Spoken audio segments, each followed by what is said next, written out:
तो बच्चों आज 15 अगस्त के शुभ अवसर पे भोलू आज देशभक्ति गाना सुनाएगा। हाँ तो सुनाओ।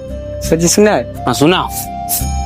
सारे जहां से अच्छा हिंदुस्तान हमारा सारी। सर जी आगे नहीं याद है।